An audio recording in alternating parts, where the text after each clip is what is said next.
Habari za muda huu, karibu tena katika dawati la habari kuu kwa siku ya leo. Yaliyojiri: TAMISEMI yaagizwa kukamilisha zoezi la viuadudu ifikapo mwezi Mei. Dira 2050 kuongoza maendeleo ya taifa. Tetemeko la ardhi lenye ukubwa wa 7.4 la tikisa Indonesia. Jina langu Ismail Kawambwa, nasema karibu. Waziri Mkuu Dr. Mwigulu Nchemba amemwelekeza Waziri wa Nchi, Ofisi ya Waziri Mkuu, Tawala za Mikoa na Serikali za Mitaa, TAMISEMI, Profesa Riziki Shemdoe kuhakikisha halmashauri zote nchini ambazo hazijachukua viuadudu kwa ajili ya kutokomeza ugonjwa wa malaria zinakamilisha zoezi hilo ifikapo mwezi Mei mwaka huu. Ametoa maelekezo hayo leo Aprili 2 jijini Dodoma, akisisitiza umuhimu wa maandalizi ya mapema ili kuhakikisha kuwa ifikapo mwezi Juni halmashauri zote ziwe tayari kuanza utekelezaji wa zoezi la kunyunyuzia dawa hizo katika maeneo yenye maambukizi. Kwa kuzingatia swali la Mheshimiwa mbunge na maelezo hayo aliyoyatoa, basi nitoe maelekezo kwa Mheshimiwa Waziri wa Nchi, Ofisi ya Waziri Mkuu, TAMISEMI kufuatilia halmashauri zote ambazo bado hazijatekeleza wajibu huo ili waweze kuzingatia kalenda hiyo iliyotolewa ya kufanya zoezi hilo ifikapo Juni. Kwa halmashauri zote ambazo walikuwa bado hawajatekeleza wajibu huo, wafanye hivyo kati ya sasa na ifikapo Mei, wote wao wameshakusanya dawa hizo, ili ifikapo Juni na kuendelea waweze kutekeleza wajibu huo. Katibu Mkuu wa Tume ya Taifa ya Mipango, Dr. Tausi Kida, ameeleza mwelekeo wa kimkakati wa serikali katika utekelezaji wa Dira Maendeleo 2050 na mpango wa 4 wa maendeleo ya miaka mitano, na kusisitiza kuwa umuhimu wa taasisi imara na uratibu mzuri wa mipango. Amesema kuanzishwa kwa Tume ya Taifa ya Mipango mwaka 2023 ni mageuzi makubwa yaliyolenga kuongeza ufanisi, kuimarisha uratibu na kuboresha utekelezaji wa mipango ya maendeleo ya taifa ujumla. Tumekuwa tukiandaa mpango wetu wa maendeleo wa muda mrefu ambao utatufikisha, mkakati ambao utatufikisha katika utekelezaji wa Dira 2050. Lakini pia tumeandaa mpango wetu wa muda wa kati wa miaka mitano ambao wenyewe ndio utaweza kuguide nchi katika pathi ya maendeleo kwa miaka mitano ijayo.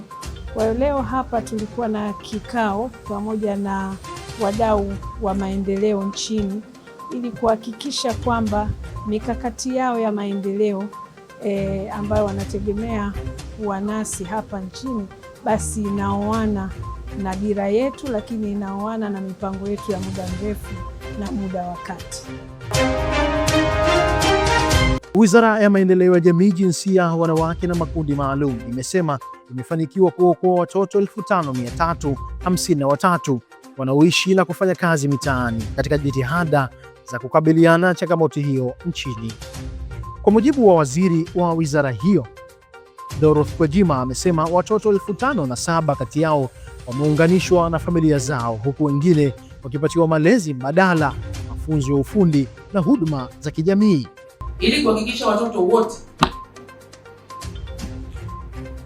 wanadhibitiwa, lazima tukabiliane na changamoto zao ambazo zinachangiwa na mambo mbalimbali ikiwemo umaskini wa kaya, migogoro ya familia, migogoro ya ndoa, ukatili dhidi ya watoto, vifo vya wazazi wategemezi, utoro na kushindwa masomo shuleni, athari za kukua kwa miji na athari za makundi rika.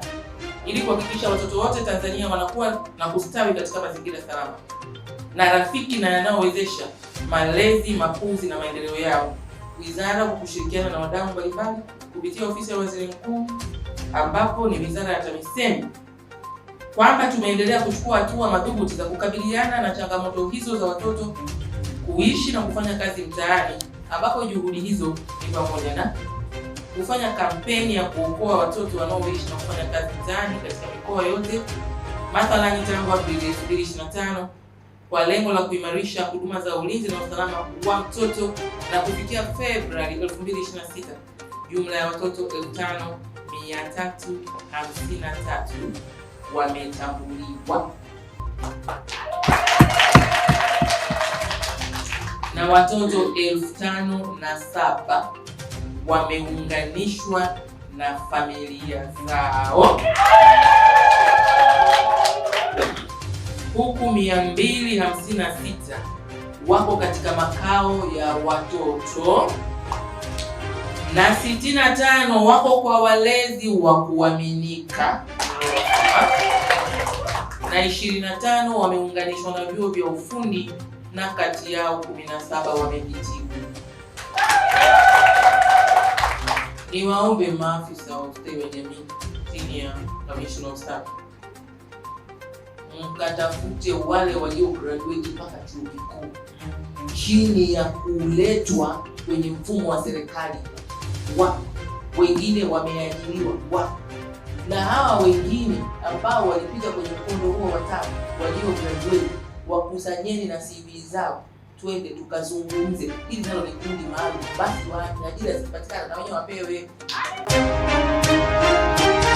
Huko Indonesia, tetemeko la ardhi lenye ukubwa wa 7.4 limetokea katika bahari ya Molucca karibu na kisiwa cha Ternate nchini Indonesia mapema Alhamis na kusababisha kifo cha mtu mmoja. Kwa mujibu wa shirika la habari la taifa la Indonesia, Antara limesema kufuatia tetemeko hilo, mwanamke mmoja amefariki dunia baada ya kuangukiwa na kifusi, huku mtu mwingine akivunjika mguu baada ya kuruka kutoka kwenye jengo wakati wa tukio hilo.